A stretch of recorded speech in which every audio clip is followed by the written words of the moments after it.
Islamic microfinance is becoming an increasingly popular mechanism for poverty alleviation, especially for developing countries around the world. This microfinance service adheres to the principles of Islam as a form of social responsibility. Yona Islamic Microfinance is the Islamic microfinance of choice in the Gambia, trustworthy and reliable. At Yona Islamic Microfinance, we provide savings products, current accounts, financing products in conformity with Islam. In addition, Yona Islamic Microfinance also offers local and international remittances, takaful fund, management of zakat, management of awqaf, trading and investment, and building of strategic partnerships to bring financial services to the doorstep of the poor with donor projects, madrasas, youth organizations, women groups, and farmer organizations. Make a choice with Yona Islamic Microfinance today.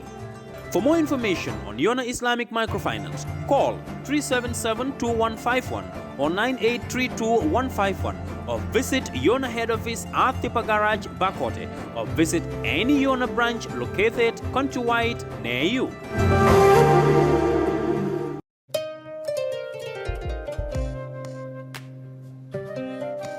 Furunga fema fameti Gambia di karamben ke sigodi sate puru banke yo moketi dunia yankone World Bank koku de ngaru buroko banumanjum bobo te kam manku ngolen kuchik bukanak moli e chike oyu nampo di wono rawan manju wo komide nene bete jukmeti wano sani wajom di kapoya ke bukanak di uroka woli wo mambijo di wurum wokon odo karesi ko Gambia Social Registry e chiketi bukanak wano sani wajom di mukana moli kankang burum bokon banumanjum bobote sen wurunga ukena wurung mankungolen kukan buroka banumanjum boku mangumbe kane di jaye fochuleti bukanak kate kajike buroka bu kokonem Social Protection Secretariat di futemere feti officeti Vice President bokote kalako kawonoraku pankungolen kuchik molu uresa wolu wanosani wajom di muyo sisite ka solu fulaka folu bedi fubaja folu kurima ku kanmanjum kokote ngadi muyo pankan kurim kanmanjum pankungolen kuramben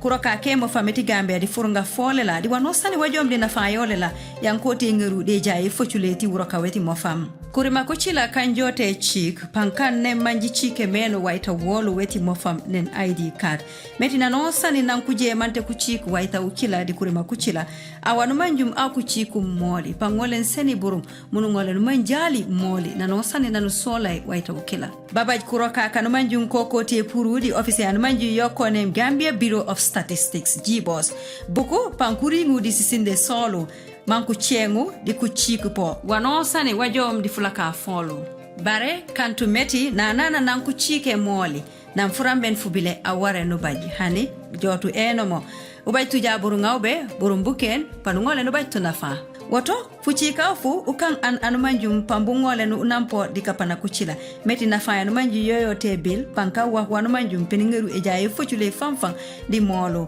kuroka kanumanjum kokote rock be cheng molo po kukan kambukan kanumanjum kubaba suturai banja kurima kolu aken latajukuko di kurima kichila kokonde wanku bukana burum na nana kuroka keti jibo skuringulo waleni jak manjimik di kungolen kuchik wanosani wanokorum di au kurimauke kuroka kanumanjum ko kuchike me furunga femo fameti Gambia di ministry yolela yarongo mukana metika jamora koko nika manjeno.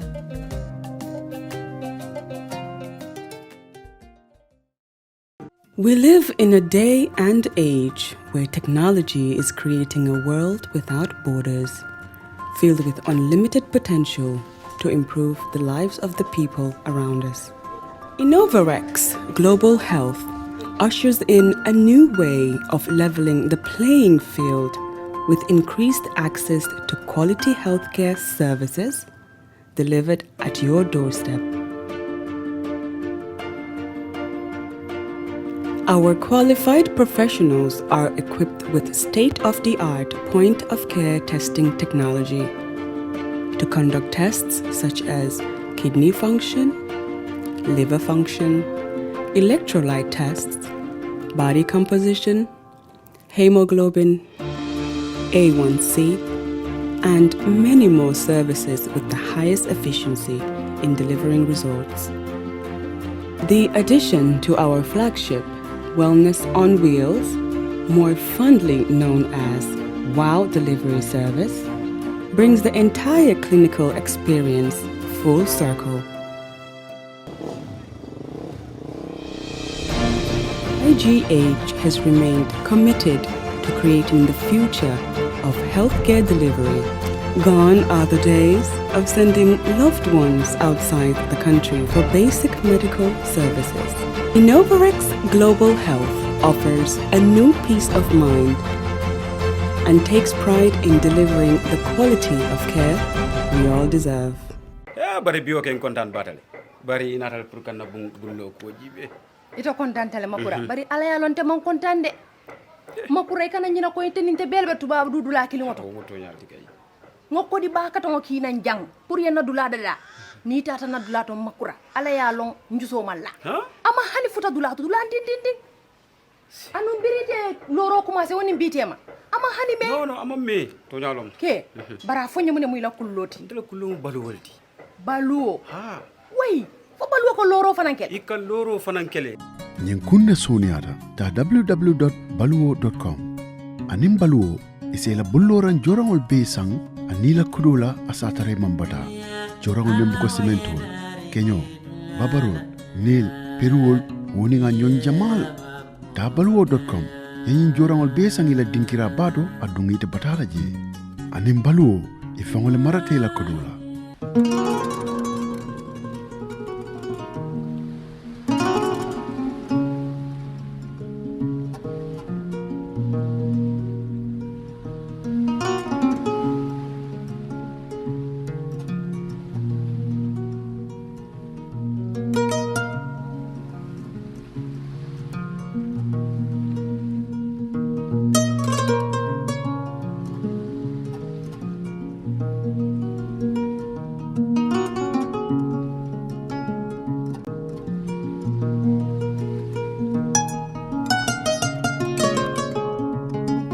Assalamualaikum badingal balbe kontonna mo moyalon ko aben jibe kanja live na Badinya Kaacha an nata le ko tek bal apologize last week man na leno an technical issue so wala tinna man nyaadal jeno wara district nata lele comme ka nyamen doron ka Kaacha ko mayari ngol na fi jannal ka Kaacha nyola bi fa na Kaacha ko mayari ngol na fa la ja bari janimbe dunan na Kaacha ko a milyalon ko be bantala banko ka nin tala na ni sita rek ikan nañi si ikan nañi Badinya Kaacha wati tol fa na be kontonna na fansul be fa na me yalon ko ay be gambe jam fana itol fana be tentula ani na sponsor mi yalon ko ay to le bulo de nyum programme ko to ka bringa sta hani say i bulo be nyum programme ko to doron hani say ma bon liggey tol fana ba fele ko ya baraka bake ani na technical Charles ala timo ibe be jane Sally yes la dalal Kassa thank you very much Badinya Kaacha jerejef Kassa Bora ita fana be bismillah la Badinya Kaacha to nyanga do wonde kon ka nyame doron be layno lele lale na jibende laal ngi tol fana do Kaacha ko fana ka kuma yaji ba te tol fana yela opinion on fo be min discourse kan Sally wara jane be dunna way bayal rek ma jital kilifa gi ci kër gi xam nga kilifa mo bo toge kilifa gannaaw Marcela waaw foog nga won ko bopam mom kilifa la ci biir kër duma ko top ne la yow Sally nuyul bàyyi rek soo ko tubee Sally nuyul su génnee dina dafa am xaar attaque dafa ne tey yéen gis na Kassa lu ma def tey suñ paree man dama ko dee xas ba brapos bu paree ma ñëw ma ne kilifa la ba ay mo reela ci lan to laal Fatou Diam alpha on Badinya Kaacha pour muy leer waaw alpha on waaw loolu la moo tax ma ne wala nang ko jan na jang dégloo ni ma ko way xam nga wax la waaw Badinya Kaacha bi daal jang te na alpha te su passé Badinya Kaacha bi first segment bi rek first segment bi si introduction bi kama wala sa nekk alpha tam si Badinya Kaacha bi still dafa am limite si introduction bi rek nga nekkee alpha after loolu noonu su passé yow si at fan yow ñun ay morom lañ ñun ñoo la mag sa léegi tol ñun ñaar mi yow understand loolu ñun ñoo la duga yow Elvis mi taka jabar bu yàggul sa boola mag kii dafa indi ay femme yu es de waa manière yi Kassa ji be Kassa be dia Sally ma dem gaay dañ gis ma kanam I am so excited to be here so fancy you ma call Kassa wa dire hala xamone kay ma wala way sali way nga li xew sali ha diga Alhaji Bora no Badinya Kaacha dinga miss just 1 week rek you understand ni murunta ne ka happy le because Badinya Bora lala you understand no listen let me tell you something better secret yes usually every human being la so sanse whether hale nga whether mag nga there's a special dopamine bi nga de feel ang le am that xam nga yow sali yow xam nga naka waaye kii wala kalan ka fole de bar sawaji ataka sali ka kele de bar kasab mbine waaye gisuloo ko moo tax bi ngi sense moo tax xanaa gisuloo ko bi ko kasa ko la ko bo ni nyata ni lay samata jama boko kumba gawla kaw so ka mananda hano ko te kasa birinte nata nkai boko kumba kasa be atama ja falina kasa be tekeste ngai ni sama to katite sin ko to ja ibalo nale ni ngi jaya kanya nde dum wuti butoti bu ka dan jayriti we waye ga suko anyawe man ngo no kay tonya albela faro be nyaari sun kilifa force episode bi wonel sa bopa wato tatale because time of metale wato tatale technical issue fanan kakele me no ko technician ol fanan be do ko la kende ke sireni Elvis ibe do ko la the rest of the technician especially sirem baten du lamba jayra ada mo sangarta nyawnya anara ke ba ne non ke ba malundo mba jayla mba tendula anara don no so sali be nice rimbake asa fanambe nice rimbake ba tendula mba jayla na konton rota siala bake benna sister konton na sangaranga ma kutumba konton na Atlanta sister baraka sali ni bayala yo tamen non yo bala ñu dugg ci waxtaan assalamu alaykum okay bi mooy sama camera bi nuyu naa leen fancy seetaan Badinya Kaacha di leen wax ne dal dina jaama si beneen épisode bu am solo comme ni ko Kassa waxee rek last week mënuñ toon a ñëw due to some reasons but alhamdulillah tey moom ñun ñetta ñëpp ñu ngi fi waa Kassa moo demoon dëj sax waa Kassa moo demoon dëj yoo tam boo doon ñëw nga am dëj si yoon bi nga deelu amoon nga dëj so sali mu ñëw mu toog ba soona waaw man ma ñëw toog ba soona waaw man ni ko Badinya Kaacha man kenn maa ko doon def toog waxtaan la yéen ngeen kool waaw dama ubbi line ni ñu kool man bésoobu sax topic bi daf doon nekka ngay wax ma naka lañ dee chase ñii seetaan ñu wax ma suñu dee chase naka la ba moo nekk seen chase technique bi su ko defee ma gather information bi yëpp pour Alhaji Bora because right now he's on the process of getting a wife and he definitely needs some chase techniques xam nga promise na ñëpp ne at bi ñu ngi si ban moon sax August right waaw ñu ngi si August promise na everyone ne al camera da nga sey at ñu ngi chase loolu moo dee tax nga am jabar moo tax si dëkk bi waaye yow xam naa ne yow sa bopp parce que last time ñu ngi drive sama moto mu ngi waxaat benn jàng mu waxaa ba pare mu ne ko baby I love you do you love me too ma ne ko Alhaji Bora I love you do you love me loolu depuis time bi 100% grade ma ne ko grade 4 loolu daan ci Alhaji Bora façon mi gis nga bu nekkee jigéen comme hey dafa doon xajaan si moto bi de dafa doon won ne moo dafa am jaxa mu ne kooku I love you do you love me ma ne Alhaji Bora so love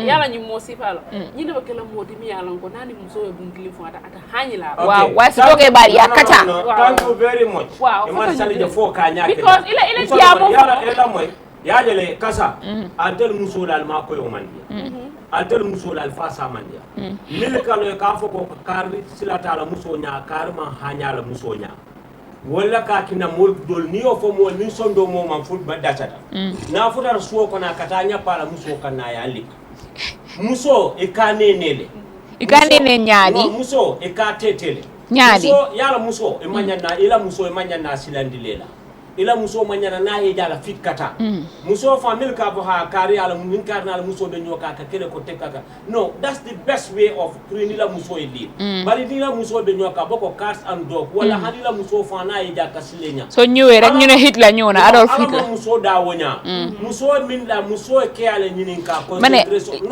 al nabi sallallahu alaihi wasallam sa da foye a jabaram so ko lo foye bari jang ni mo fa ja hana e ka so sikala muso ko he ya bara fanu tulolto ay subole ki jana yela ay jiolo ta dega lo muso dega jigen dal mo war nga ko na wa am na ñoo xamne sen njabot hani la dimbayal fo ni kanana de ke bori li Kassa ndal faale min lo ila muso fintini so anene bananol sa fewol say na finta alta outi nalta vacation so you are a banana guy yo banana nga den ay sa jang habi ndata kasala say sign ite technique mu banana oti kasa wonjo kaba fulane na banana republic wonjo do bijo tinyata lo kumutale daw wonjo mi essence bijaya bededa ayo yele ma ke ma faka fa ko dedi ko ba fly nice play nga wonjo ni ko ndata karalo la pour kan suma la ba fa karala ko ne lu xew kay ko amna lu ma nan fi yakku sikeri kasa na support bar kasa dibe eta Dakar kasa dibe eta Dakar salo dibe nga sali doje bari bulurim kasa le yaba bulu ibe parana am diskal nga respect la kasa dibe na ibe so ko na la dalin ka kenyami muso be nyanta ka ko nyali bari yela muso silandi fanna muso kijo ba farala nde nim yano ya foko fan ala muso ya ke safe wala ko wat eba modol bi jan nim muso nte nyaka bo mol fele min ni la muso be livrin ku ka be beteyaren nte nyaka bo mol fe kewla la muso lu nene ala musoli topoto ala musoli khanyindal fanya so legi yow bala tala bene question before we get into the topic kerok bi nekay sama moto mayo ñu non dem no wait allow me but fok nga déglu question bi nga mëna tontu because xam nga lutax do ko bëgg déglu because xam nga ni dama la jappa so wa kon harama wax xam nga lan moy japp harama wax xam nga lan moy japp mané legi da ma may ma wax ak nit nga fekke guys ak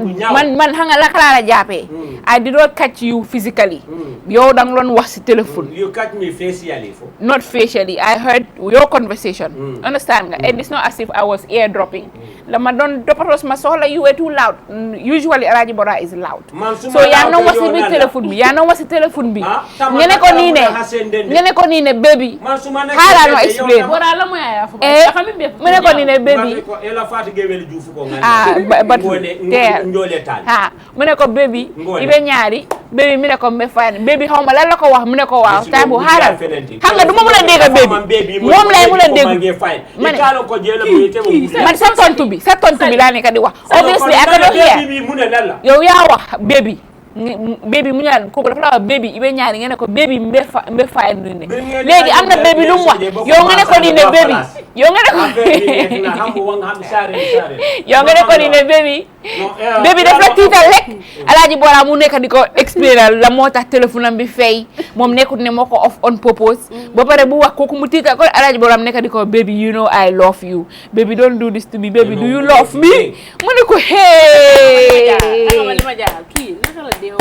since I know Alhaji Bora depuis Badinya Kaacha bu commencé bañ tey baby I love you do a baby la wa baby no la ko defee baby ba pare mu ne ko ni ne I love you do you love me baby yo ma la ko wax de rek mu ne ko ni ne baby I will call you I'm in a car love you mu ne ako ko ñame very ba pare mu tek téléphone bi nak mu ma xool nak xam naa bo mooy ne me too I have a love love of my life momo li sadadi mole ko adi ni tambita ni netaje biri ngaja e bulala ni ren ko to ko ngalon ka mina fani yala ren ko ay bayo membo ko ren ko bul jege safara ni katata ni na pasa li kotin la li kotin la lo mi ren ko li len de oye kimono li len de oye kimono it's pants and a gown dula kilim bambal ngane pour ngeen jangal ma nu ngeen cese wa I will tell you wala na futu dama ka banyin sato wa yow ñun jangal ñu sa cese loolu la na kasa muso manke how do you chase because nga angale ka men for chase fan amamera is English nibe muso no ma pour ay alien cannot wa ne ko the word chase mean to go after something or to run after something ngamera for CHASE I don't know angale ka moyla non la donc loko spell is correct they are chasing the thief they are chasing the criminal so bar modol yo the word chase me use nganye moy gamia non ya may chase ya may topa is correct bar malo angale kan real British soul e ka fo nyami ka sunkuto no bar lafta fala mole Gambia niaja most of the marriage and relationship they never last because of the word chasing min ka use day because nimmi yabi ranta man ko bar say ko ndañi lay lañ dé chase ni duñ dé chase dañ lay dajé rek ñu blend what mom daf dé chase because manam ko déga mi ne ko do you love me the fuck you ask the question do you love me or I will think about it ndeta fem fono la tele relationship ko anin kano because football is everything but lapta kuma fele mon ka daje nyami is also chasing a different format le soto a different way le soto ene moy beng doro itama la botana ndamen doro etamere tariatan e kay ko I love heavyweight yang ma de Daniel yang ma trap ale du ñokon 2-3 months football bu kata e bang yam wala na sometimes ni aje jam football dama kat bang mo le ka football bang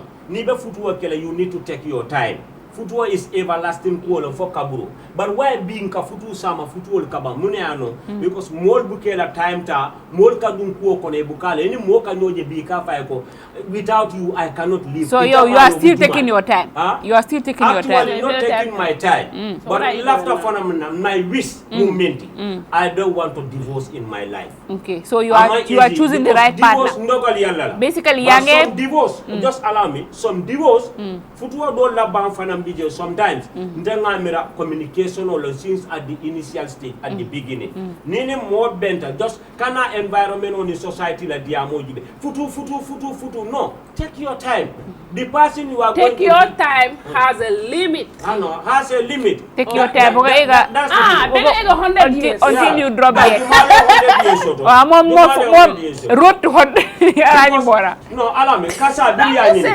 no kasa biryani they are now no kana biriya kasa ni français ni la kana tell you what kasa ni road to 100 kasa ni kasa fon ya fan katani because nin man traditionally kamenge numur la wala ñu abal la kasa doesn't even wait pour ñu mur ko wala ñu abal ko ñu ko hala kasa property la mur pour abal pour lan do sa olden days style afrika la ma ko be man lima ko moy mané uyma man yobu nañ ma uyma sali ma ko babala afrika ma yobu nañ ma la taxi malan wa mur la boba tek nañ ma way da xolal seyna mo dal luy wax ji mu ngi legi tay mu jox am 100 legi tay waaw mu ngi almost you are at the verge of entering 50 you are at the verge of entering 50 yes alhamdulillah rabbi this has nothing to do 50 and single and not ready to mingle mingulal no atosona ngadia ko kasaya la fewle de yoronda xam nga kita damo nekk problème am supéré de wa jigéen yi kasa may mama wax la mo supéré daf de wax ne nii ne jigéen yi ñoo de tanantu kii tarantu kat bu mag la tanantu na bu yaa ko dem mujjé dafa de kadi tanantu waaw be mako tana waaw léegi looy taxaw ba koy tana be mako ba tanantu la fa nga tana ko waaye sa taara bi kenn gisagul li nga taara lu tamay tanantu la jal ma xam nga léegi yow looy taala lan la tey waxtaan dina ne xam nga last week amu waaw xam nga lan mooy tanantu waaw e ka fami tuusan fo piklomba tanantu has two no mbatu doro e lam mooy doro I know yo borde wala dum take your time tanantu amna tanantu boo xam ne jaar na si yoon tanantu boo xam ne jaar si yoon gis nga man xam nga lan mooy tanantu xam nga doomi olof nga tey dinaa la lakkal olof bu set wicc pompiteer ak Angleterre yëpp teer la kuñ bokk e kan na ku moom bii dañ ko dee lekka bii dañ fay dem bii dañ fay dem tana dëkkuwaay la tana dëkku la contre réew la nga daamin foy tanantu folo ni be tanantu ke la futuo kono ika mola dino le folo jube na bota je man ninkol ka fo minna ko adambew ngamera wala mala family la tosano iko le folo jube no bota ja mari la daji ka mankuto ajiko iko le folo jube bar bi ntalani jamano bi mol ka tanantu ke nyami wala nyintu ko jumale bota successful family kodo la fanala jumale na fulo soto biya jibe ban ko ditiyol ka futu the next minute la futuol kaba kodo kadar mol bul bi si moje bi fuare wala mata ka balu seno la taro ala dino babulo ko ala muso kan jenden jaay yage ika futu ado mamu managing director woni musu keme be talata aka hapun fa wonte hamna aka hapun wa yow sa boss yow ay wang nga nekk di tala yow sa taram dafa uti wa pour mu bur mum yow yaa fi wax ne yow ko am wang nga bu no yalla ma ne wa doron no denu funding ko be fututa bimbe sami to sai nimbe ma wa soto tulo lebe keri nimbe mo tulo soto bor ke so lebe keri mol ko mi nimbe mo soto lo mi ye funtunta ya ke tewto ya nyuku ya jite pour ni furata bun ko ne ye wurang alsina o bo nyoto kamanjere nyim point do ka chada yele But fundo ni o nyuka yo kele jadi jamono tangay wi no chon wa gisilo gor bu ñap non go pikeno man funtu njuruma ja ada ko most of the ala customer be mu VIP waje ñene sax ño xangal ne hip amna de rek ko de jaay ci marché bi wangi sponge yoy non dol bi je ka dunne ha ko de sol ko ha dol bi ja pampas mulu male ka dun aboko gol ci paso la garso kadar akadar wo ñaale jang ko kuku jang fanan ka wuli so na man tembe aka ke ekal fonkol atayar jumare yalla lenje sali alon manik ma gisé ni sali ma de ko ya bere aba wa sali tip mindu mo ka ko way bi ko ka ko la ana dega sali ya fon ko ka ko la chefte sali la ay wol do sali gol ci paso lo gasto ay bora ay la ide wala ñaadi kayol mbulo bantakala sedo kan ka wa samande albo flor stadium ha fo man sale mbulo fadi tala ka wa wala ba sel ma tissu mas ba lere ta la ba de hey alaji bora ya muna sosal man Sali Diop di ma judo ben tay dama ko lay gis soro me ci marché bi de ko raay kon do dem marché so demé ci marché bi da lay gis ñu ko solal doomi tubab yoy nonu hips bi mi ngi ne pam ci biti man ma sol hips mo lay laaj am na interest de bo gisé mo lay laaj am na interest afa ka wa fi dami ma fan ay bora mu ne man dama sol lolu kuma legi xara kuma gis ci rock di vote kon sa bu gisé ma hips rock di vote kon sa mu jeex ma delu wat vaccine normal ila ci ni bula sali yolo dum ni sal ka hello yan nge ham ba yan ngam hay I am Sali Tizzy Diop botu mo ka fa xale bi am na chef ko ñi yalo ko mi ran le bala ja ko astagfirullah sali jelo da dafa wala la de ala dang ko po ñi tan ngole je dan nebe diya na ka defendate ata buru so soto la e ma football la dol fan ka si fa dum ne ni screen te mo moy sama nay wallahi ala barka baake alaji bora e ma be say angu wala je kada be jere kare ko ngawra ko foni ta fe maybe sali ba expect ko nyaade fane ñinen karo ke aka wa fi dana be parce que affaire bi dafa fori ak man I cannot imagine seeing myself wearing fake pad wang but maybe not gonna try next episode. You baraka kacha di and the sometimes you know can you jël am farin jan chef sali tay tamit ñu ngi am waxtaan bu am solo alaji bora fanan kadiya because ko ra ti jan bi ba next week inshallah mi ko ra fina na le alaji bora comme ka ñamen doro bi fanan kacha min soto sali wala be nga jël ko sayne society kono aba dindin jamal ba patandi kanje bakele ñi di ngol mi yalla ko sayng ba nga fo year 2000 ñi di ngol min ka graduate recently nga jël sali sayng di ngol man tara ka focus baake ibe fintol la e man son karangol la dul ji hanni graduate dron e ka dangol le rek man la fikela education ka afutandi ani ka futa damen ibe fintol la wolum bi tala restaurant to sisa sabala idol so bi la fako le kacha ngalo ne pa be mkulu wolti dron bari kacha man dia bari mbeba ñoo solo hakilo la dorom nga jibe alaji bora bimbo kacha makala nya ba nyaaka do wonde rek mel layno fana yelale bebi jibe ndir lal fana ifana bela flake la contribution ki ko lo ko pour ka fo alaji bora bula ntade nin kacha kuma ya tabake ntade ntala kuma moli yaluna because Gambia ntel be satele to dami yalon ko membe kere ni ko ba fara to nyala sido la mol ke kontibo nya do la nyam ndum diamo ni ko be mo be satisfy la ibe kala nafi ko lati yu ide yake wudoti mimbe kere adu yalon ka to nya ni ya mol sensitize ya mol kala mutandi ya mol rawai ya mol makoy tumando ba to asika fo makoy nte ko la famole ko ni ntakana si platform moto e ka fo minna ko do your censorship or whatever you call it nka fo ina ko foro membe kering abe nyami nta ba folo nyala fanya makanya matwanya ya dala bulu ko nan nem bulo kumuta e ka tin mama adun kum fana nato tolta doron balo bele ka tol alko dinnul mi yalon ko ni melonium dinnul make fanan aji boron so won wila ma yalon ka chaman dia make fanan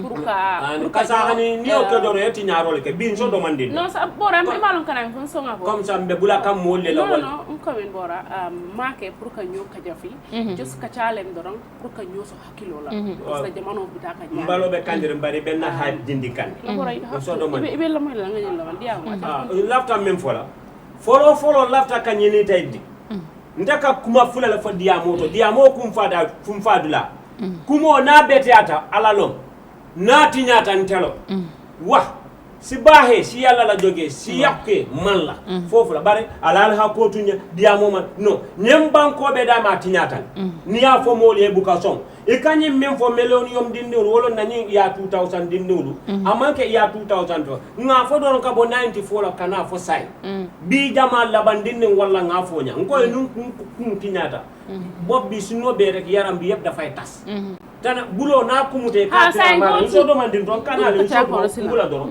ya no kasa même mo problème o nyendula ta dindiwul dam man bile mu nola wululal dabi je banko man sakunda fanan dabi je na society na stakeholders ol fanan idabe nyin kuo kono yedin din jamaje jambi 40 be siri be yamali banko fanan nalbe siri banko fanan kan ika recreational center yelele ika banko fanan ika yirwandi le man sakunda fanan ka yursol fanan ka dulale ta engagement o yindi bunda yele funding kewli ye bar gandalon banko to diam yalon ko do ku dulani muta dula amansiya mena dindul fana na kotol nale government soto banko kan government mi yalon ko alezita aman kala muta aman funding ke la samajibe aman banko la samajibe they don't think wide dama bije munemina kala every year thousands of students wala ka karambo ba say wo number can multiply la dum banko kan unemployment rate na siata doro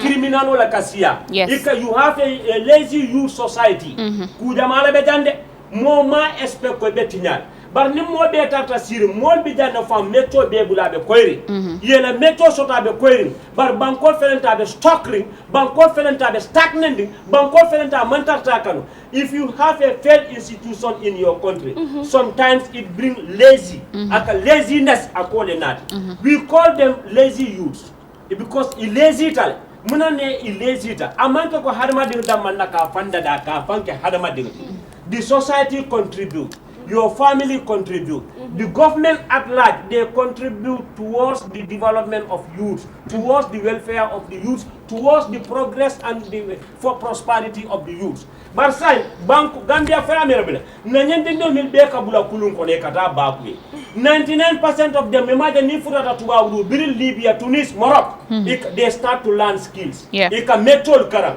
ye mil deport na Gaddafi la time 99% of them ibebo maso yalla dolbe penturola dolbe kola sometimes nanyende ndo milan ko we call them the ghetto youths the ghetto boys drinking atas am modol bi je ne safero ke kijosibo modol bi je Gambiano hakilo diata intelligenta but problem o nata dami I will come to that na be next part do bi but first of all the main follow funding ko lañu yamalo ni lañu tafalo Gambia doku dula bunda la mansia Gambia man sakunda man central yele Gambia man sakunda man recreational facility linati banko kan funding ko bidang mol 40 dang ni fintitalon dol katake no solti America dulalto because munekata our first institution that failed us that's the central government when they fail to play their part and their role all the angle of society will be affected drug addict will be siala drug users will be siala criminal will be siala but nyendindol jibe ne dol mutafay ka intelligence mi use ka operational dol ka ko e kanon nako nim government ne nyil makoy ye put into very good things some of them could be very productive to this country but munekata funding kol kaga ndengata for grade 12 ngakara bring grade 1 up to grade 12 if I want to be lazy I want to be useless obviously I either become a perpetual truant million ko they absent from school they don't from school you call them perpetual truant well I either become that or ngaka school drop out but moment tata fa 40 grade 1 to 12 I bought a GTTI MDI tertiary institution a university they can tertiary drinking alcohol smoking marijuana because why government puts stress into those people because what they have learned what they have achieved in their educational career they don't have any place to utilize it and to demonstrate their education, their knowledge, their skills into practical terms.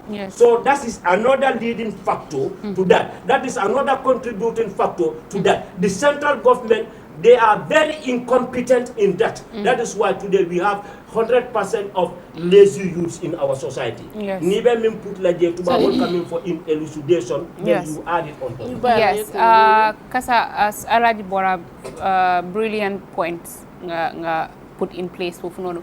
I think bottom line is, man sinumako gise, we need serious educational reform. Because soko sete Alaji Bora, the West, China, Korea, other countries, send hale at a very early age, they are teaching them what life is, what they need outside of the school premises. Because in Agis hale, you need to teach how to maneuver electronics. Hale dinga gis ñu teach guy naka lañ ko doyé how to mine. Hale ñu teach guy how to do this, how to do that. And most of these things you need to teach that. Like there is no mining place or sites in the West because they do all their mining in Africa. Feeling they know def lootings or jinafini or stuff like that. But these children are taught to at the end of the day come to our country. So ko defé guy ñoo neka project managers, then you recruit all these little African children. You def all the hard labor. So ko defé ñu jox leen peanuts.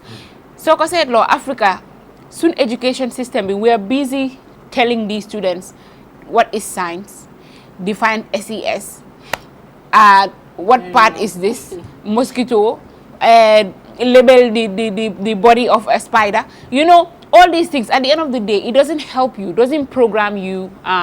So jehale, after so graduating, most of these students, soon graduated, some of them during exams, ngala tellen what is science, then could them cram. Because they know tomorrow science is a subject, and definitely some of the questions are going to be what is science, what is SES, what is maths. So them talk here, put it in your head. Science is the systematical study of nature. SES is the this. Understand? So you write correct, you sa results. Then pass, you have moved to the next level. But then after you graduate from school, you're so excited, passing out all the necessary whatever activities in there, then you realize now you do not even need what science is, because at the end of the day, them utiligay, and you need either a skill or the knowledge you learn from the school. Understand? And your time more on them school, then you run deferral courses you have. This is a must, this is compulsory. But some of the things you done def compulsory. Or some of the things in def just like it's either you choose it or not, like woodwork, like tie and dye, like arts and craft, like home economics. These are the things you have. They have to make sure muneka the way it's a must that you should pass maths, English, and other courses. You are supposed to pass these things as well. That way, so jehale, if you are not able to be within the government industry, government sector, like working under this or being a managing director or HR person, you could at least have a job. Because man, if I swerve on TikTok, I see a lot of people, they're making ends meet from crochet. Come you jail, I knitting pins, new crochet a whole outfit. They would do push or back out of it. They are so good with creating most of these waste products, so you recycle. I see a lot of people that would use car tires, that will use buckets, turn it into some of them are turning it into house furniture. Some of them are doing a lot of amazing things, and they are creating job opportunities for themselves. Even though we know, let's take for instance Nigeria. Ñoo gëna seen government bi moo gëna worse any government in Africa, because obviously they are the biggest. But at the end of the day, most of their youths are creating job for themselves because they are very creative. Understand? But then in Gambia here, we do not have the government creating job opportunity for young people. And in Gambia, instead of young people new lead in most of these companies, we have very old people that need to retire and relax, give young people the opportunity to take the country to another level. But feed it, he's almost in his 70s. Young struggle, support executive story CS, put them office, but you still don't want to retire, because if you're the breadwinner of your family at that olden age, then they're almost 30, 40. They are not doing anything. ñu ngi toog si kër bi di rely on papa dem na liggéey joxe na dépense yaay bi dem na marché and all that, and I think we need to do away from that. This is one of the reasons why we have a lot of graduates ñoo xam ne seen results yi are poor, they cannot do anything. Some of them, maybe their parents don't have the money to pay for them to go to university. Some of them pass with more money on them university, and they do not even have no major, and they don't even want to go because I'm not yena salon you fineka, I'm not yena makeup artist you fineka, I'm not so many things. You could go to them and say Monday mom awma halis pour fay la de but mun na la nekkal sa apprenti. You can go ngene harama dem si atelier mané koku noné bandi balama dama indi guru dama ñew pour nga trainer ma, and they will glad to train you. But this youth, the problem is the way they are using social media. They see social media as, I don't know, place bo xamne da nga xol kenen nga emulate kooku noonu, and whoever you are looking up to is not even somebody you should look up to. Most of our youth tey si Gambia bi fii nii let's say starting from 94 to 2000 and I would say I would not even mention that 2021 because ñu ay xale leen, but from 94 to 2000 at least they are matured enough. Soon graduated, most of them they are not taking life serious. Nuñ ko gisee moo nekk dem toog Sénégambia every day nga ut sa shisha nga génn ak boys yi nga dem si club bi, and I'm telling you that it's not life. At the end of the day ku la jiitu si àll bi moo la gën a xam yoon yi. Understand nga, we have been there. Wow. Thank you. When you graduated, we thought life was this, but at the end of the day you get to a certain age when you realize that, you know what, I think I have wasted half of my life. I could have done this. Man ben tey dama dey regret why I did not go to uni. Suma jabari mag those days was telling me demal uni, demal definitely. I thought life was in my hand. I was busy doing modeling, all the social. It's never too late. I can still go back to school. But then you will danga gis ne come those days I had nothing loo xam ne would stop me from going to school. I'll just wake up and go. But legi responsibilities are more on your head. You know, you have to juggle up a lot of things. You know, so I will just advise most of these young people, you know, to make a hay while the sun is shining. Ñu jéem a xam ne ni ne life is not nuñ ko nekk di demee, nuñ ko nekk di yóbbee. You know, it's not all about party, it's not all about having fun. Okay, let's say the government is not doing anything. We all know the government we have right now. Gambia is like a banana republic. Understand? There's nothing going on in this country. But then I think at some point too, as a youth, you should tell yourself, how do I want to be in the next 10 years? Understand? Target plan.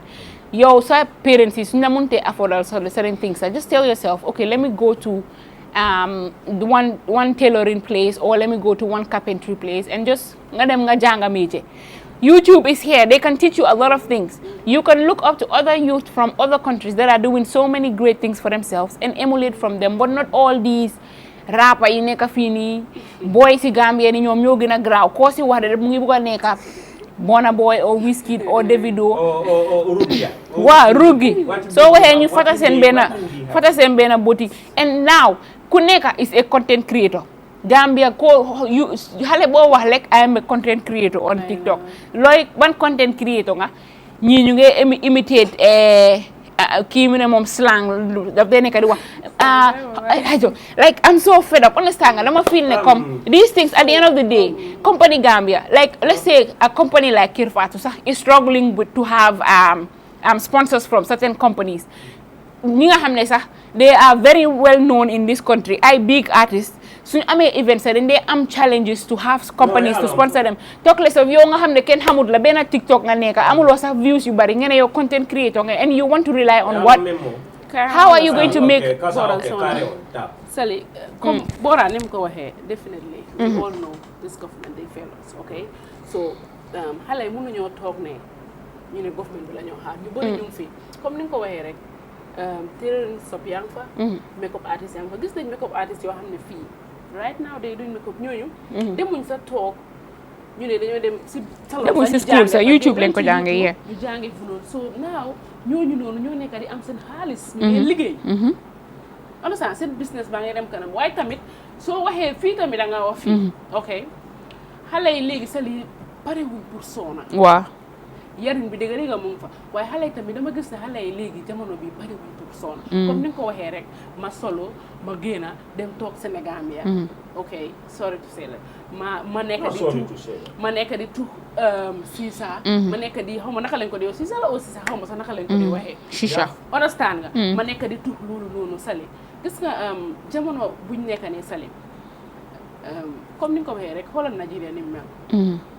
dañ ko dee gis ñooñu noonu Sali Nigeria rëy na di government mënut a dimbali ñëpp waaye population ni Nigeria Sali ñaata xale yaa fa nekka 200 million ñaata business kat ñoo fa nekk Nigeria they all trying Sénégal lu kat Sénégal moo gën a rëy Gambie Sénégal the same thing understand nga man I think ne lii Gambia xale yi ok mënuñoo naka lañ ko di waxatee I don't know dañoo mënuñoo understand ñoom man dama dee wax ne understand uñ life naka la dee demee su ma waxee loolu understand uñ life naka la dee demee because yow mënuloo yow bala ngaa dem bi éega certain age boo xam ne comme ni nga ko waxee rek time bi xam nga man time is not on your side time is not on your side xam nga yow soo demee ba nga ne time bi léegi man I want to go back to school wala léegi métier bi laa bëgg a door fekka mu raw la man sa digga léegi dama dee toog yéene am na yéene yoo xam ne dama dee rëccu dama dee woon hé man tamit depuis time boobu noonu waroon naa def lii understand nga waaye still maa ngi liggéey suma liggéey waaye dama dee woon hé man depuis time boobu noonu waroon naa mën a def you could have done better so waaye léegi xale yi duñ dee mën a toog te soo leen waxalee ñu gën laa rëy laa mel fa ne comme ne yow who are you to tell me what to do with my life man time bi laa war a plan suma life time bi laa wala lu ma war a def ma def ko waaye déedéet waaye léegi xale yi duñ dee def loolu noonu understand nga digga man sakunda bi jël man sakunda cannot man sakunda ta moo bee maa koy although we will blame them what is going on you understand but Kassa foofu dinaa fa wax leera man sakunda is the number one man sakunda bi moo nekk the head man sakunda bi dafa njëkk a fail because you know why ma ne la man sakunda moo nekk the head first of all man sakunda need to make sure the education system is top notch man sakunda should make sure ne food is sufficient understand nga man sakunda should make sure ne there are a lot of tertiary places where students will go and learn understand how yeah jam time mom the free education even though the education was free it was also quality it was also quality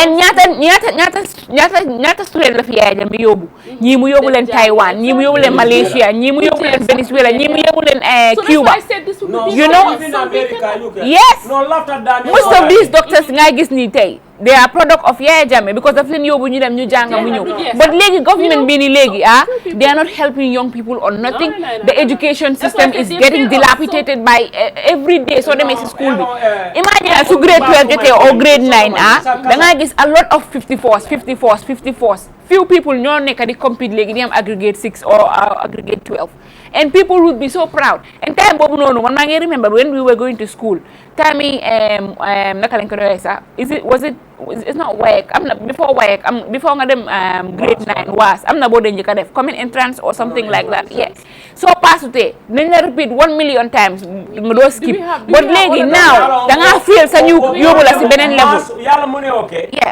so you still now have continue promotion ñu continuation o min keten ka di nil promote without even earning it common entrance biri ba bondi la gradually amambo greater banjul ni kombo banko kan e ma bondi wolto directly start from provinces gradually fo nata jam ya jale ka salia dila do fo I am coming to that education is number one is a key to success in every nation ya jale damo nyanda ku clean understand education should not be expensive nditata advanced country tote manta la dam for the advanced country 3 things education health and food make sure ko karang and shelter I don't think this will they take this serious Harmadi la first pillar na la first foundation of education tubabo tata la faye bank make sure ko average bank the richest bank momonding banko nyanta dindin karandi la 5 futa university ya nyanta million na alo ay na do ko kala banko e min kaya fane yamuru yalo problème o min bijang mol camera ko dindin nyanta metro karana ngam you have theory you have practical. Military, honey driving school, need to Tubabolia. Ebe theory kela, ebe practical kela. Adu education o mon min karanda. Anata mecho fanankara. Nina fananka succeed no jama. Min danta mecho dam mankunto. Bi ni findira bi tata Tubabolia bi. Bullo. Inyanta certificate of supply. Yes. Inyanta Kefang Express. Inyanta la Kassa Fe. It should be perfect. Very good point. No, ngala nankana fale ko. Dinne mu dinne la te Kassa. Ni dinne bimbe al kafo ko dinne buka fanke no nyama. Bire lumen na ye dinne ngulu. Moli akata jalle Kassa. Miliale katiyole sene kana ko lo do.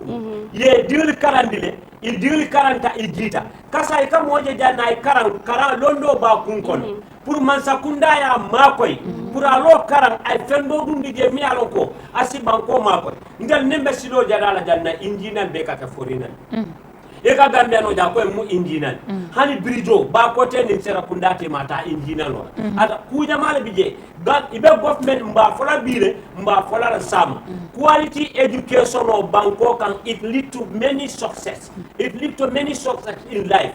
Quality education neta nyam banko ka adu ni man quality education no soto banko ka ila funding kol ka lesile bar binne boko la kayti koyo ni min safia bal wala katara bal bar ni yayta ni dila ko nyanta ka nyineke wallahi binne ta tinyal wodula wululal fanna bije bar model le dibu ka tay sabajan adibu ka dolo min adin karande fadi dita kayto min babul ka saliya min fojal mina woldo nyem man sakunda molbe searing official kono they are political appointee they do not deserve those posts yem wolta because of they are politically affiliated ye palaso dila there are people at 4 million ko they deserve that position those people should retire it has your 70 to 80 but come on the head of state is a perfect example of how the country is. It reflects on the Carola. I don't even talk about. I graduate from talking about Wala Carola. Well, his case is now rest in the hands of Gambians. 2026. Molbe Minkela. Okay, democratically and constitutionally. The mistake is done. It's a pour water. We cannot recover it. It's done. The best weapon to challenge that problem is 2026. Just allow me to flow. No, make no sense. Yes, allow me to flow. It's me. I am exercising my fundamental human right and my constitutional right as a citizen and as a human being. That is your bread and butter. But the problem of this, look at us recently, what is happening. Government is even unable to finance West African examination. They are even struggling to finance it because education. What is education? Gambia a problem ba le soto ndella banko la problem alka Senegal min fote nga fo jande ko population o Senegal yen danne Senegal ma sakunda la nyum pango hani Macky Sall la tonya. I'm not a fan of Macky Sall bar nga jijanna si kuto ay karal dula le yele Senegal ay facility le recreational center le nati Senegal ay fenjamal nati Senegal pour Senegal dil mi ala ko ka schoolo bank ni ta tar ko ete meto la karam mundo yata o metu ko fana yata taman ngajala ayoke abla wadda fana yoke bar ndalla janga mum man sakunda si fala soto hola fi sun ñokati yeb Senegalese le biriya manoli jindi Makar Square ko the Gambian youths are not ready manol felenti man jindo sita kudun kono funding ko lieba fontel nyata Gambia dindole banku jumala be la mo karandi la liberesial ka boto la kunta han tubabo lia e ka masiru le soto because du no kunta ka problème le di brain la bandala ni government nyanda ku tilina korose ni sita all these long conferences de duñ wasendo mi dem ensa ko malo the youths are not ready to work itebe officer kono only a mere white paper project nin kato natal basan Nyatonko Bafula, yes, approve as requested. Yes, approve as requested. Funding to the man to coach. This issue be, I am not going to be in line with nobody. I'm 100% today standing firmly on my ground to defend the youth of this country. We have a lazy government. We have a government that is incompetent to fulfill the desires of the people of this country. We have a government that is not ready to ameliorate, to improve the living standard of the people of this country. Hey, every country, the youth are the backbone of every country. Definitely. But Gambia funding call for Namako and we should be now 66%. During the political campaign, they used to use chanting and drumming. Bandero Bado. Fatima Hamol so. Nalpal Pareta, the same youth. Look at off recently what is happening. Let's come to the deportation. This government, this deportation happening. You know they could put embargo to this. Yes. There are governments that are struggling to challenge this deportation. Moma fa nakel. But where be coming? Senegal, in a deportation from Senegal to France. Yes. From Paris to Senegal. Senegal, yeah. Briake, Senegal government look, say namol milibije. Alkal call the deport. Say na laftola. Al fanande fonne di la bankola nga nyum funding kyol nga metro ni do ko di nyum funding kyol. Milibije al yol muta. Ni mil fanan bija na mol fanan tita. Ye nene wanyale ya dibebe mechanism told min put la in place. But itala government be nyum funding kyol min bebe Germany bebe do ko. Hey, Gambia dindi le betono. How many Gambians la kana JK interview? E ka fo ko ntaka plata role ke. E ka fo ko ngam so yalla ni do ka fo ntamu fitalti ndaka scooter la te fofu len ko jange Dubai be fita yalla. Ebe United Arab Emirates be fita yalla. Nyum funding kyol mil ka dupe Gambia government be deri. Ni milibe mina kanjal iya mire bitasi la minton Senegambia ye tay saba ye nyamo saba tonya not everybody should be provided with a white collar job yamwe some they should be trained to become skilled workers but skilled workers should have a paper. Yes, skilled workers should have knowledge. Skilled workers should be paid very well as well. Decent enough to express himself, salary, to write, to defend. Adum fana fema ko nimu karan lati fa nyanta unifa e kanye make up me for dol ka karan up to university level. Yes. Yamwe e ka karalo me for some kind fashion designer them mon kata up to university level.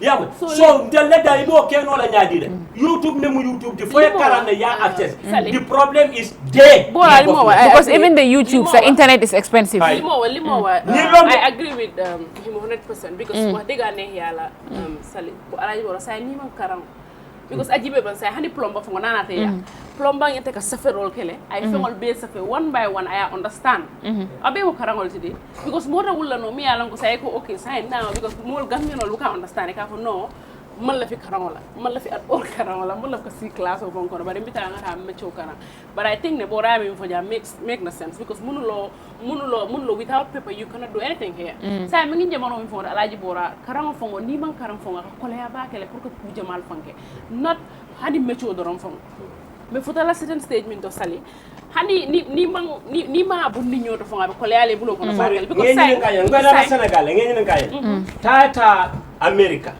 New York wala next week Wisconsin o bila ko okay alma kendo ni tata kala no ko ni finti tale kala ko karan betate kanyin kato min fanje tem pour ka swai pour ka kodol e ka Gambia diri jam mala fi ka tofo ay sena muta ko mbes segregation non ko e ka molje ka karana la commande ka fo ko ma ko e kanyin swai hey ta Rwanda jibe bi Rwanda of recently bi Rwanda be al halo minto bi di ko to say ka karso li yusika yalla problème o be dami bi Gambian tal mandali ni life si falat wallahi taala saliya min fo tumo MDI mo fani ma university so be kala kata MDI e kala kata GTTI mantar advertisement bar wotumo jolof tutos jambe ke moy bar birim 2016 nata ka bojang jamme fa la philosophie anay idea min nata university extension program anala kol student all frustrated fo ke la constitution difa fo ka kol hey momo ko Gambians are not ready to read but biringili nata fa ñini fale mi fa nata ila lack of technical know-how ay damages la happen biringili nata fa tertiary institutional fund the failed MDI ñol failed GTTI how many student na tata je kake architecture technical TD ni yake school I think problem became from when they did a cabinet reshuffle. No. They reshuffle ñu jël ñu you know how cabinet reshuffle no is mbahal cabinet.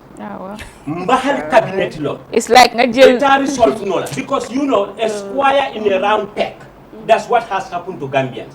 Yeah. Yo nga dem si cattle field nga in this Hasman or whatever separate. It can come and be a pilot of a private jet. Yes. A donkey car driver. You're somebody can come and be a. What do you expect for your country? Definitely. Problem of Madam is not only the kids. Any country that is struggling to make an ends meet. Let's say Prostitution will become a day. Violence will become a day. the crime rate will escalate because you know why? The government fails the country. Robbery. And people are frustrated. People don't even know what to do. Nyambanko benyaming, akuyatami adiatami. Take my word to the bank and you put it there. Nyambanko katanyam, it has no future if we don't change the system. Yes. Khalifa Salako, government change but not system change. Yes. That's what I am going to say. Yes. Milibide, how many people are in the ministerial position when they are called scandal upon scandal? Education, water fatala that. The high education, water fatala that. More frustrated. All the potential use of the country with their knowledge and skills, they are now struggling to leave this country for a better life, for greener pasture. We want to sit here to defend them. No, the government failed us. Jamed did better, Jawara excellent. But these people, woefully, they fail. Yes. Maybe Nyara don't want it, they will try. They will come. But they will try. 7 years. They will try. 7 years. Try fun. Kassa, come on, tell us something else. What I'm saying, right now, Kassa, there's nothing. Listen, fu nekk ni ñun ci loxo Yàlla lañ nekk de. No, sorry. Yes. Gis nga doomi Adam. Mool kañi mi fo Gambia ci loxo Yàlla la nekk. Gis nga man mii di toog nii. Yow mi nga toog nii. Kassa mi nga toog nii. ñun yëpp si Yàlla la gom. te na suñu kilifa yi si diine la Yàlla bu yonente bu mu santa diine bu ñu indi fii. suñu kilifa si tànk boobu lañ ko ñu fekke. alay ñaani taay min na. aka ñaani wala problème bi ñun ñoo ko teg suñu bopp wax dëgg because Gambia nool jang élection o keta janne ñaka bañante ak yu fi xeet ak lack of communication and awareness tribalism moo ñu lor yàlla mo sali luy problème bi mooy dañoo toogaat fii on a sana diga Gambia ni tamit neexuñoo dimbali but at least it's now getting better wow this mayoral election is a classical example Gambian bi mun nga yayi jële ñi mil be tamit jay sa fon okay sign Gambians they are ready, they want to help but it da foy futa jay because Gambian will sign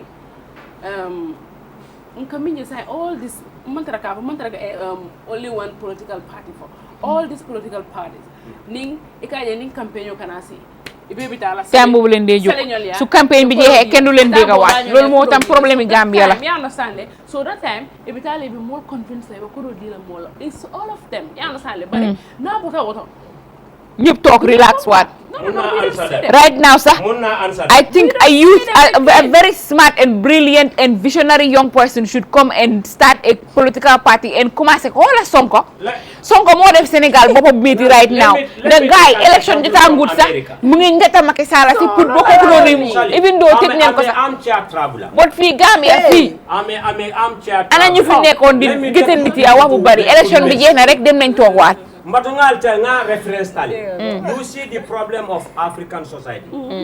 Bring abolition of slave trade keta. Yajele the black neighborhood.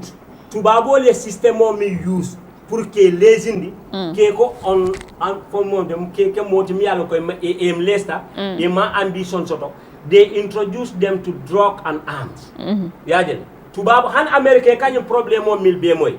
The real white neighborhood community tubabu forol tubabu koyol tubabu fonkol ñing crime katar jele but black neighborhood ñing keta woloto because mune keta bring slavery botala ko keta je ya katal best black hole bi jele but this African American ye mune kela they expose them to drugs and arms ye hamol fa so African government fananka system o min play towards the downfall of the youth of Africa minaka woldo because hanamading ika mole makoy nit moy garabam momu mola sababol yalla silay maye dara il faut mu jaar si nit koku si honese si yow rek you will achieve your dream ni usual fana min be sirin they are e manke woliyoti manke jinnoti manke you cannot just transform your life automatically it must be a connection fight a chain work but government communicate ndel fa la on taxpayers money ndel fa la on kodi Charles why for network with them na de can you check please. Let's go. Ndel fan la on kodo. Ndel fan la on nafulo. Iko leta ya use. Yena because awareness government na nyanta koke. Counseling. You need to the government for civil education for whatever. But no man tama banko kan ko man tama ba. Ye mol karandi minna ye expose minna. That's what they will believe as a better living. Ya jalako ni usual ninge exposed to their awareness. Ngal better life itandila nga tonya itandila. We cannot fool them. sa ye mol sis sur waka mi fo dañu sis o silol ye mu nekk ye mol exposed to jindi bal mbanda mano tulukino dabo tantan fetcha musolu ajibe some of the political campaign rallies packets of condoms so lekata so you usual that you exposed into that lazy life lela so wala na comme ça quand même bring abolition of slave trade kala the black neighborhoods ye exposed to drugs and arms la nyani ndel fana na politician first of all they built prison centers and then they brought the drugs very good so nyim problem wol be caring Africa fana wala na politician they know more than they know what they are doing near the man so usual engage la back you usual engage into drumming and eating and fornication dancing. And all sorts of nonsense. Yes, and chanting. Because ni mo man fan karang atalo non. But the government should play that honesty role towards the youth. In Marikana, youth so that you doing they will never do because they know once the youth are aware, some of them will not. I am coming. Youth policy program. Kasa no government no back. I'm a veteran. This youth policy program, they can fund solely from donor agents, from donor partners, UN, UNDP, so on, UNICEF. We are coming to launch a program called Youth Policy Program. Government is using paper and a pen. So you all budget? No, Kassa, man say you say them see training, so you know. Then they have a 6-day training or 4-day training. So I'm so like Halis for what they hang along there. Then they have like 4 days training or 6 days training. Then you in the a lot of young people just learn paper and pen, provide lunch and breakfast. Then after you just transport refund, then you just certificate. Life goes balance. You can use all money in Canada. When I was going to school, I attended several workshops and symposiums. I was one of the regional head of Voice of Young Club in conjunction with CPA, Child Protection Alliance. Ndundu Derame knows me, and Jalaman Kamara from Kuda knows me, Musubadi knows me, Fajola Swane knows me in Bansang. I started to be an institutional head and a regional head when I was at the age of 25 to something. Kanambeda, a veteran and a versatile experienced person is sitting.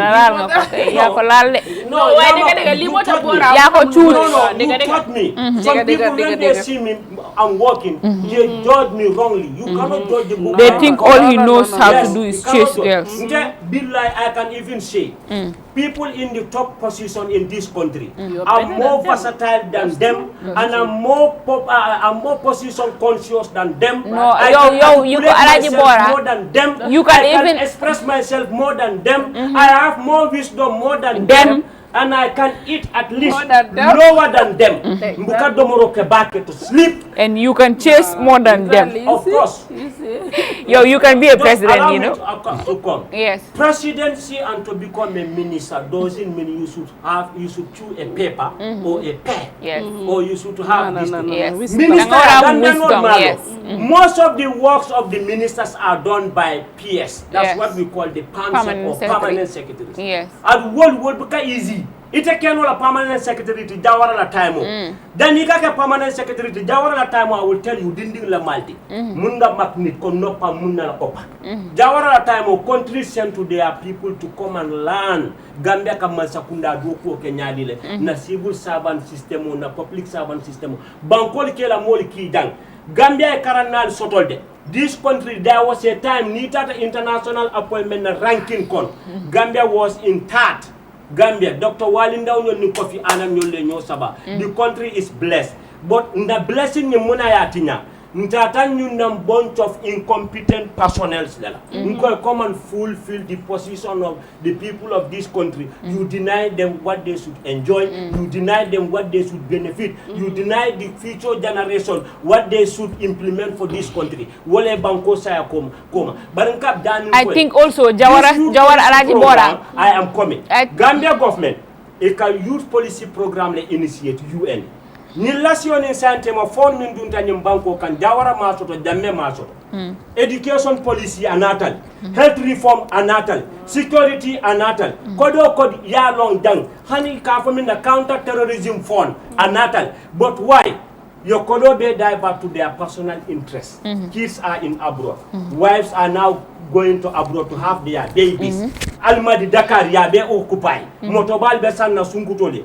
Munana usol tita sila ka dolomin ka taisawa because your government is using your name that they are initiating policies program in your name on your behalf. Whilst the money will not come to you at the end of the day. What do you expect? Nobody can transform your life without the support of others or without the support of your central government.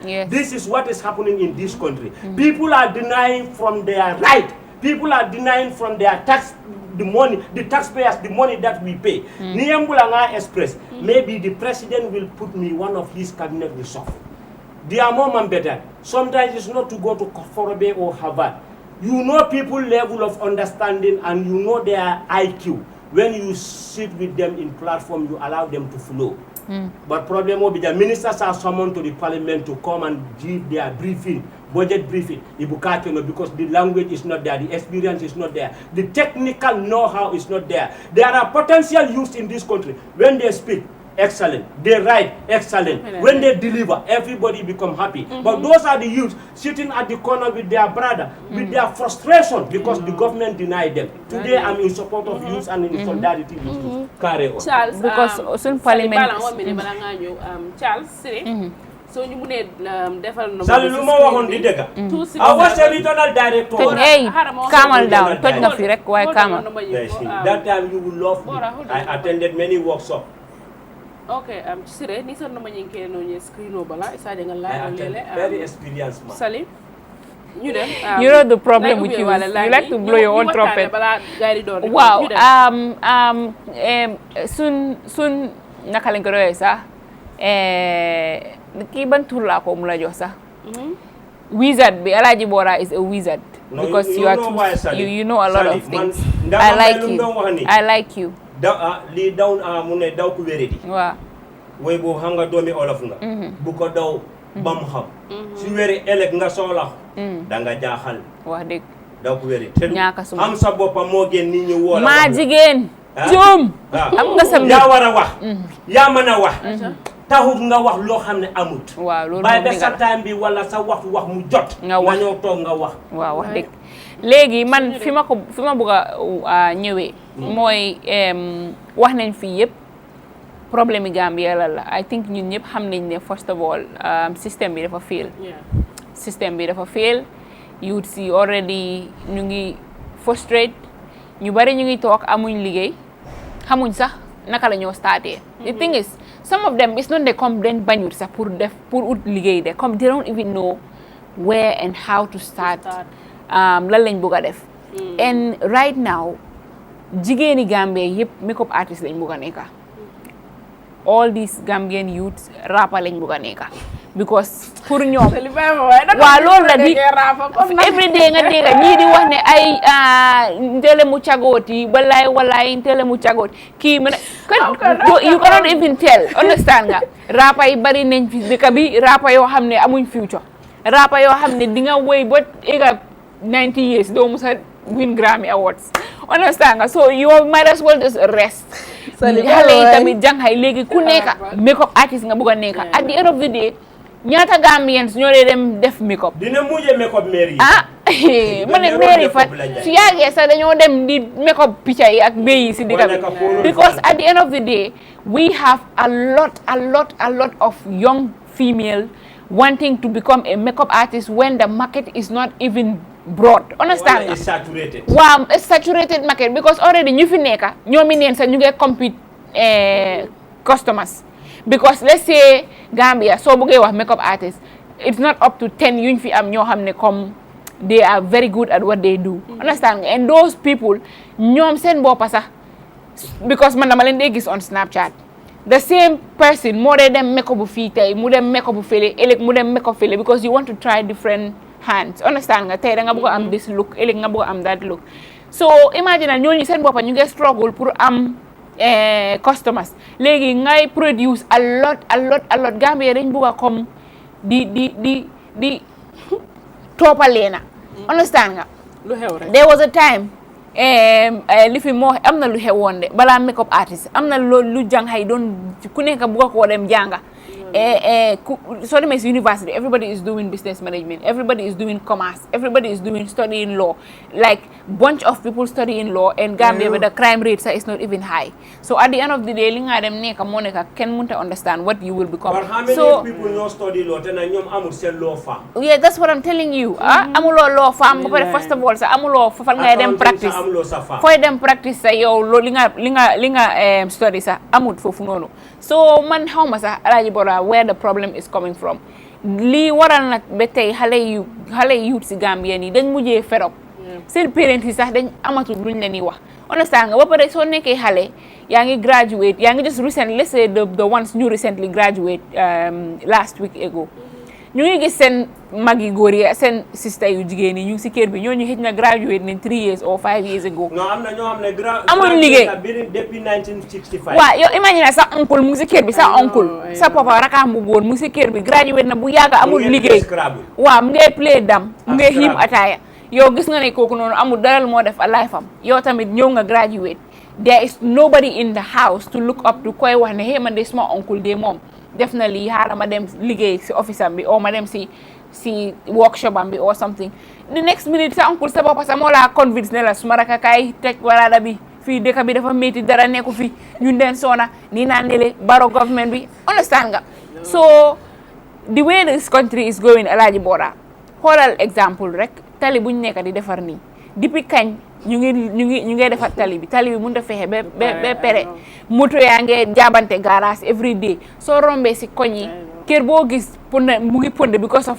dust is everywhere dañ mun a Gambia daf dee start dara du ko dee jekkali comme noo ko waxee léeneen Sony Gambia bi yëpp léeneen ko si foundation boo xam ne moo ñëw si ni kër wuloon combat bu na jëlee ber woñi ni kande woñi ni mbebero ñu ne ay bero be la foundation ka bero ñi ni laba batiri sa do batiri di man ñaata foundation laa dégg laying of this foundation laying of that foundation laying of Aida Manjang's foundation te doo musa gis comme foundation boobu noonu léegi soo demee ay institutions yi sax ay DCC ay ak yeneen place yooyu noonu sax understand nga doo dee mun a understand sax because léegi I don't know man Gambia so they were problem in Gambia you get frustrated you understand banko fa mun a divorce the ni lafta fanka do ko so da min kataria molta that is the real estate industry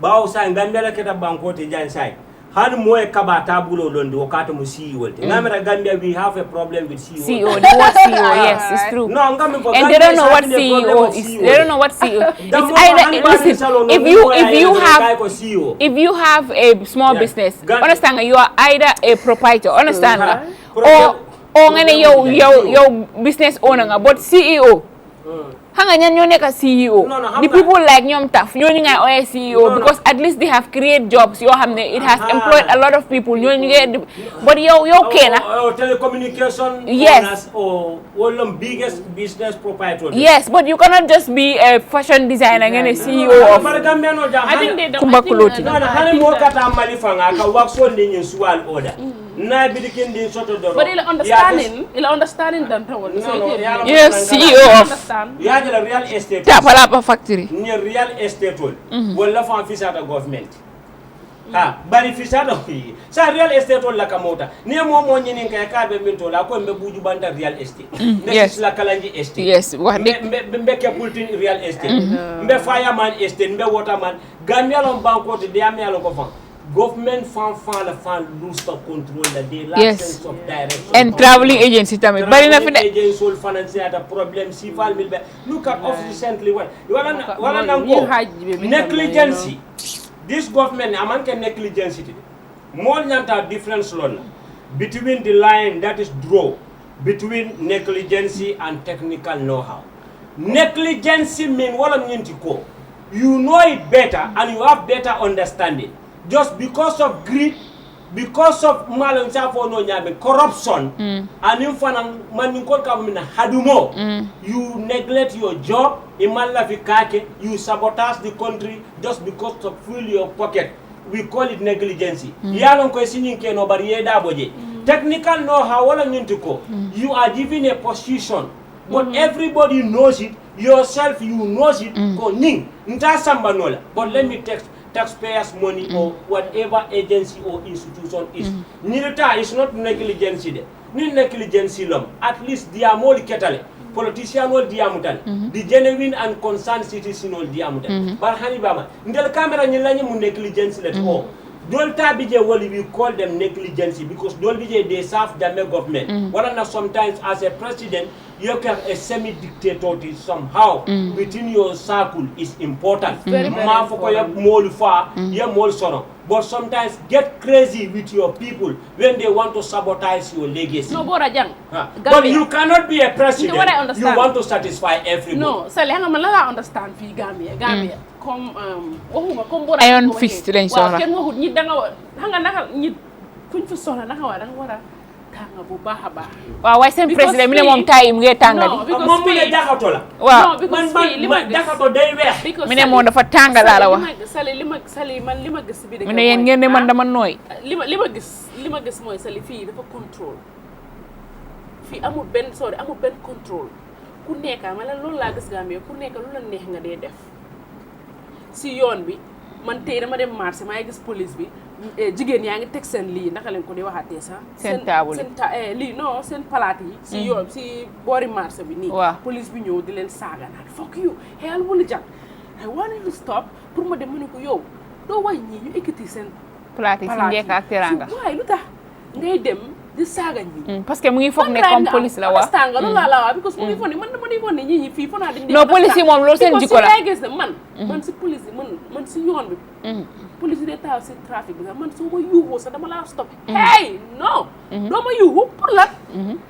nekkuma di def lu right kay nga ma ana sa driver's license ana sa kayti moto yi ma jox kenn nekku fi xale waaw waaye naka nga gis loolu leen def yoon bi man fan yi sax the same thing de xalal Westville si lopitaan bi the same thing because sangale yow sali dëkk bi dafa nekk dëkk bi ni mu nekk demee amul benn contrôle sali kenn ragalul fii on a nga sali gis nga amee dëkk dafa métti torop sax gis nga ñit foog nga nekk ñit boo xam ne man si suma kër tey sali am naa yenn mel yi ma mel suma kër wala sa kër kenn du ma fa respect suma xale yi kenn du ma respect understand nga ñi ma amee si kër bi kenn du ma fa respect foog nga nekk nit koo xam ne yow da nga am kaddu you lead by example exactly waaw da nga am kaddu soo waxee ñëpp ñu ne hey tey kii wax na du ma defaat lii understand nga waaye ma nekk foofu noonu suma xaj bi lu ko neex mu def suma lii lu ko neex mu def ku nekk lu la neex nga def no it doesn't work like that understand nga foog nga dëgg bottom line daal bottom line pour ñu mën a dugg ci segment bi education mooy problème yi Gambia bi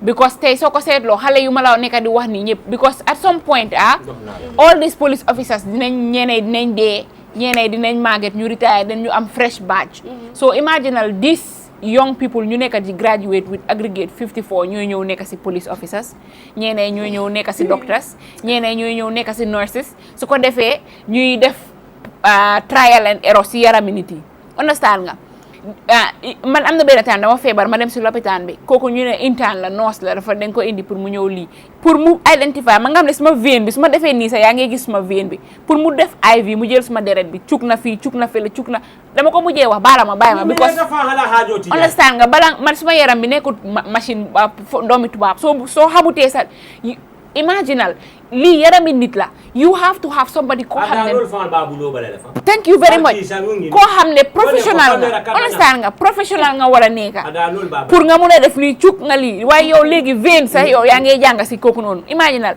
so what do you expect most of these police officers am na kenn fan yi rek daf ma gis rek mu break ma man maa ngi mee suma kayit yi yëpp understand nga trafic bi mu ngi block si gannaaw ma ne ko yow maa ngi mis ma kayit yi loo maa disturbé mu ne man maa ngi sol shades first of all suma moto bi tinted la léegi mu ne moom daf ma gis man maa koo xeelu ma ne ko naka laa la xeeloo maa ngi sol shades nanga gisee suma bot bi ma ne ko nii de xaaral déedéet dafa bëgg a ñaan xaalis xamut nu moo def léegi mu ne ma wàccee sa weer bi suma doom bi ma ne ko nii ne trafic bi moto yaa ngi suma gannaaw mu ne ma ku boot xaw ma naka ku bukki boot xaji du la nii jàlla leen dem leen muy wax ñooñu na gaay dem man mun naa taxaw fi time bu ma neexee ma xam ne kii wax bi dafa yàgga ma écrit 200 ma jox ko mu ne ma waaw yaa ngi soog a arrive nii la so yow because of sa selfishness tax na yaa ngi block traffic bi la teewloo kooku noonu dara lu correct nga ko ñaan xaalis so moo tax ma ne la nii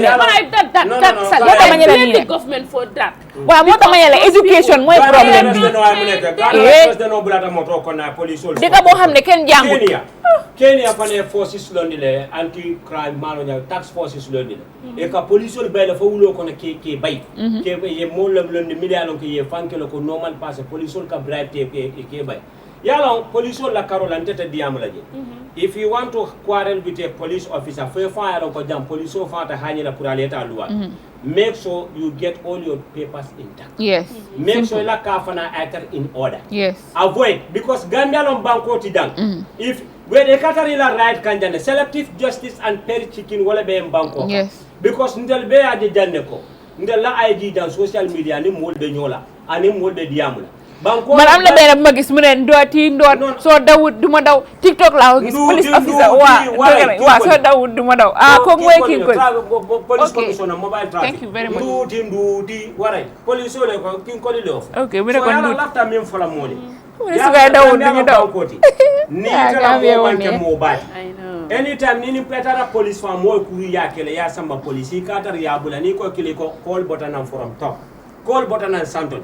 What kind of police state ntel mu ndele mu police fa le soto ntel la banko ga ndel fal ka case soldier online jan nga problem o online jan bari te ntel fa la police nyaton ko fan they are wo mol mutako they are demi god ye mol mutako hey ya alquran le ta ya bora police intane xam nga ñoo gëna graw ñu dé sol lu blue yoy non ñu dé sol lu blue ñoo ne nembe to nya fo abuse niti physically this is me de I take an example from the late Tatin Baji, Alamane Manin Kafarkala.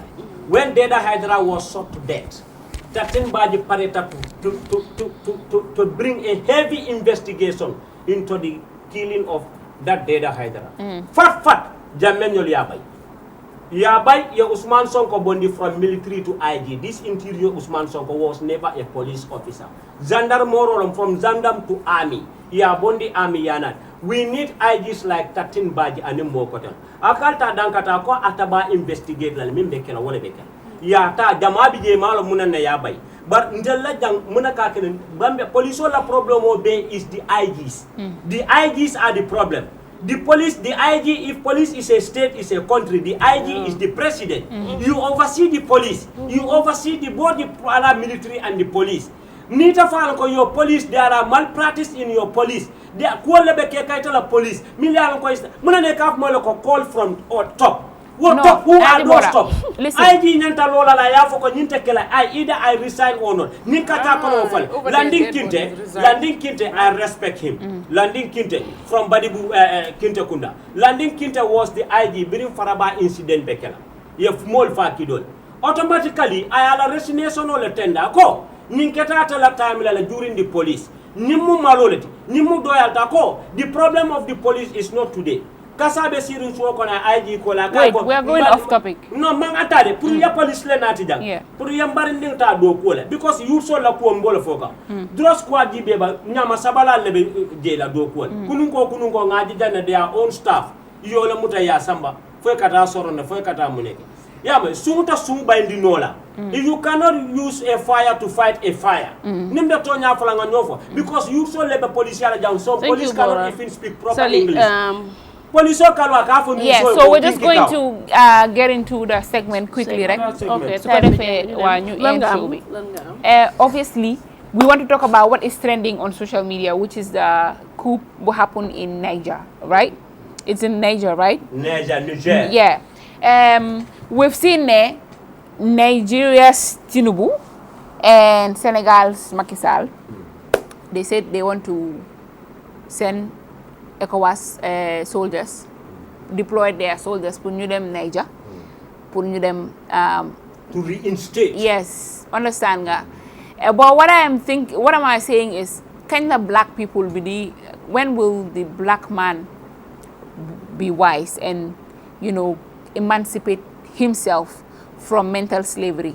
Because at the end of the day, why would France or why would the Western world manipulate you into fighting your own black brothers? Understand nga? because gone are the days where tubaab yi dañ daan intimidate black people or dañ daan ñëw fii nii oppress ñu jël sun naka lañ ko doyee sax raw materials yi jël everything that we have, but we have seen lately we have naka lañ ko doyee sax young leaders ñoo xam ne they are trying to change the narratives. They feel like, you know what, Africa is better on its own and we do not need all these people to come here giving us little aid and then in exchange taking our natural resources. Understand? Because at the end of the day, we all know that when it comes to population, Africa more upper population. When it comes to natural resources, Africa more upper. When it comes to economic growth, Africa stands the chance. When it comes to poverty too, understand? Yes, because at the end of the day, you know textun poverty because you cannot pack everything, every natural resources from gold, from uranium, from diamond, from cocoa, from every oil,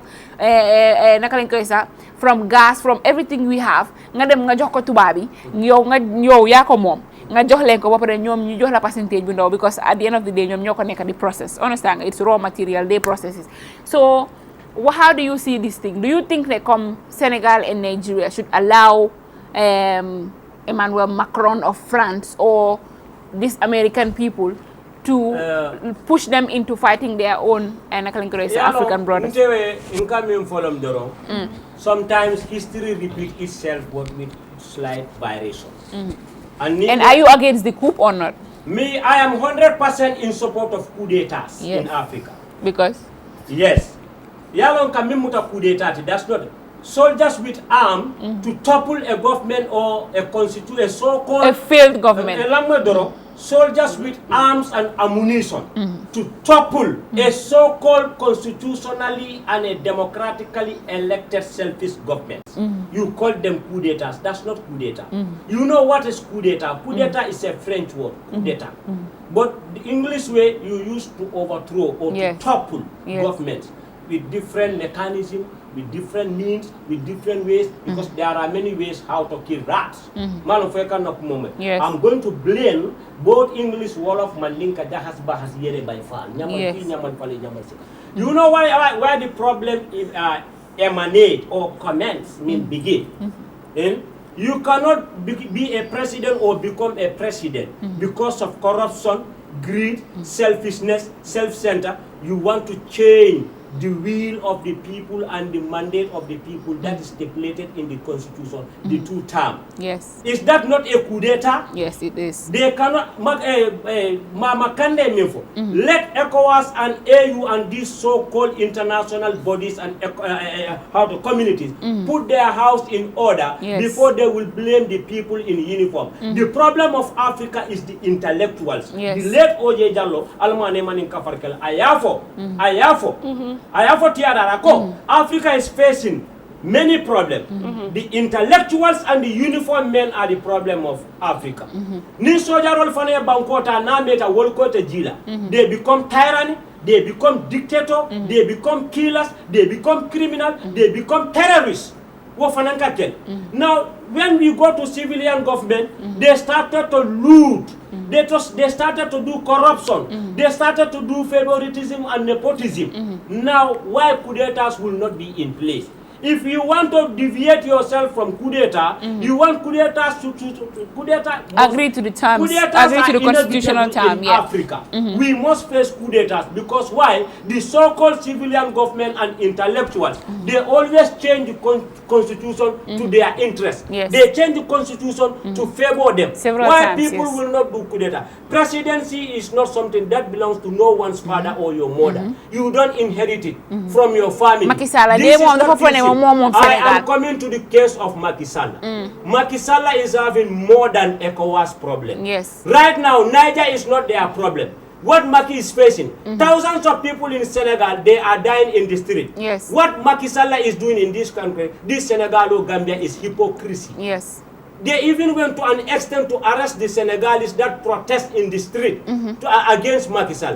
In America, go to Manhattan, you go to Harlem, you go to Bronx, Senegalese, they protest against Macky Sall during the UN summit. You go to Paris, the tower there, people are protesting. Of The recent, French sir, they are authorities still there. protesting This over is a shame on our IG. Yes. It's a big embarrassment on our head of state and IG. Now, where is the human right? The whole world, the whole international community, they are watching Gambians. You are arresting the Senegalese protesting against their president. You don't use fire to fight fire. Niger, Asim Koita is ready. ñooñu kay ñu ngi pere ever ready. Maaleykum salam. Itu di ma do ngani ko mon diro la mun tole. Kita mau Abdul Kadir dari Misteri Muslim. Be bismillah la program. Sorry? Ko be bismillah la program. No. Okay, Bora continue. Wrong number. Kassa, Sally, you cannot use military to fight a military. Niger is a country with sovereignty.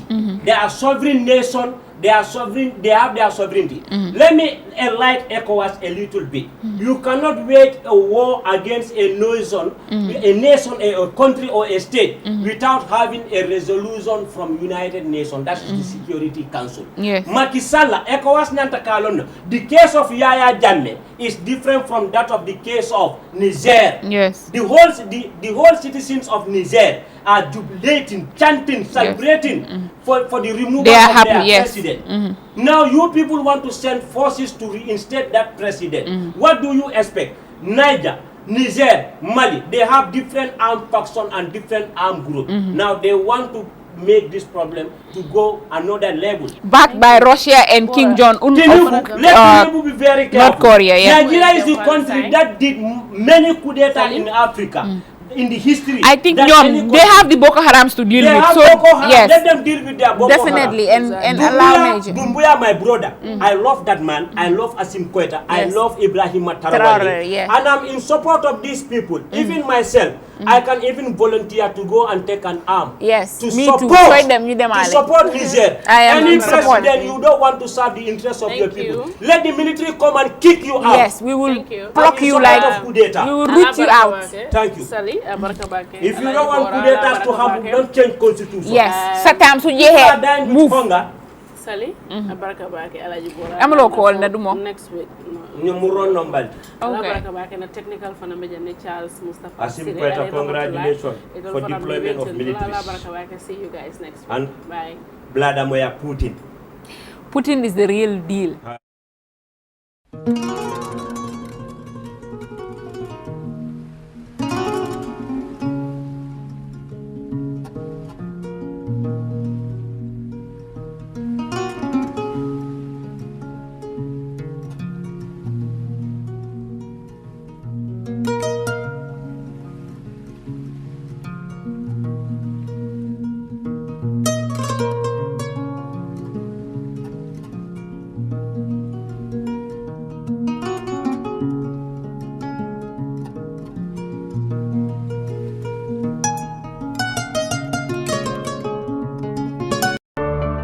For the first time in the history of the Gambia, Gambia Printing Publishing Corporation proudly introduces the Billiomatic exercise book printing machine.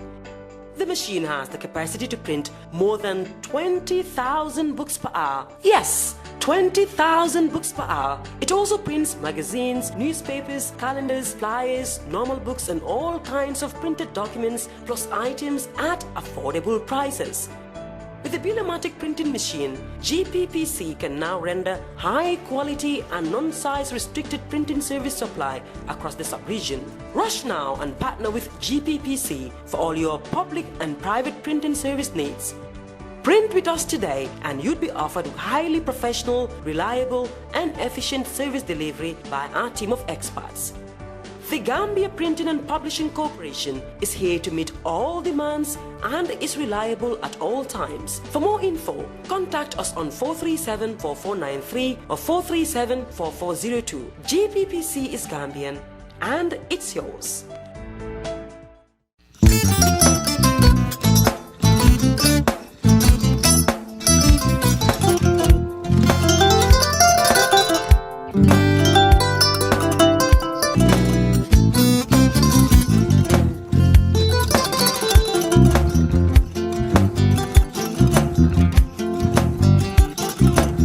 agada di ke mbijan raga nyaade albaka mbaka important yo nga transfer la sto ya transfer la ha code nyenje okay nsila id soto sa soto sorry agada di mbijan bro albaka mbaka bara alla service o tariaka bare mo ki janna nun kunu bara tariaka jannom yona forest de bureau gambia tonkon na no mbari ya bere birin koyna fo kato bari si kodo kino kato nim fo bolong labe 56 branches mola soto gambia jam ha gambia kono ani gambia bantala bankol nko kodo kiya bere kodo sifa fo falindiro fo nyaadi lafta memmen na kodi to koto nin kodi maraw jannom number 1 di nyonta andum fana nata anoda enterprise sotale wolam nyindi ko domorol fana kol fana be firale de dadi man domorol di fana beteata gambia dawda yalo ngam fa kendol sotale je wo moyo diat apelenta baraka ba ya lafta nyelan kendol e bina yalo bu kanila ko la baraka ba yalo ndel ciosano lo baraka